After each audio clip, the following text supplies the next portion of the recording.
अस्सलाम वालेकुम दोस्तों, क्या हाल है जी? ठीक ठाक हो? मैं हम माहर तनवीर तो तुसा ने पे यूट्यूब चैनल माहर तनवीर अहमद जी। दोस्तों तुसा मेरी पिछली वीडियो को बहुत ज़्यादा प्यारी तो मैं तमाम दोस्तों का बेहद मशहूर हाँ कि तुसा मेरी पिछली वीडियो को बहुत ज़्यादा ही प्यारी तो मेरे को उम्मीद कहना है कि इतना प्यार मिल सी बहरहाल है तुहारी मुहब्बत है तू ने कि जो तुसा मेरे को सपोर्ट की मैं तमाम दोस्तों का वाल वाल शुक्रिया अदा करना।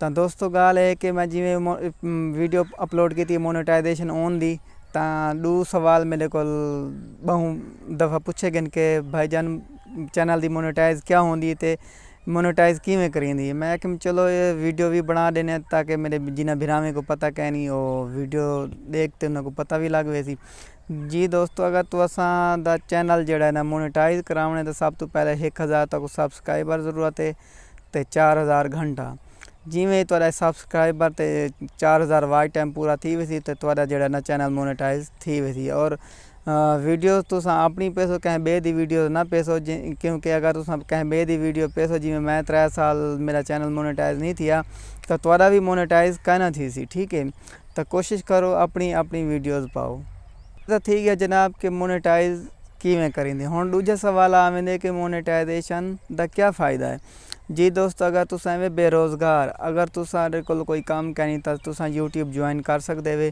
तो यूट्यूब तो अगर तुसा जड़ा ना तकरीबन तुहारे अच्छे खासे व्यूज़ आवन लग पे तो तुसा महीने का अच्छा खासा अर्न कर सकते वे। तो अगर जेड़े बंदे टैलेंट है जेड़े बंदे मतलब कि कोई भी ये जी सलाहियत है कि वो अपने आप अपना लोहा मनवा सकते तो वो यूट्यूब ज्वाइन कर सकते और यूट्यूब अच्छा खासा अर्न देंदी अच्छा खासा पैसा देंदी।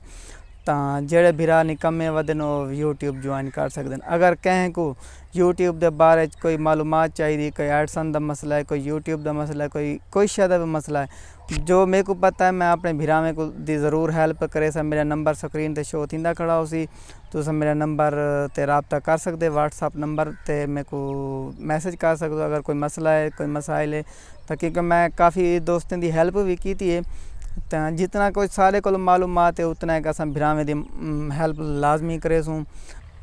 बाकी यूट्यूब के बारे कहीं किस्म की मालूमात घिननी हो तो मैं तुहारा भिरा हाजिर हाँ कॉमेंट रबता करे सो मेरा नंबर स्क्रीन ते वाल भी शो थींदा खड़ा होसी।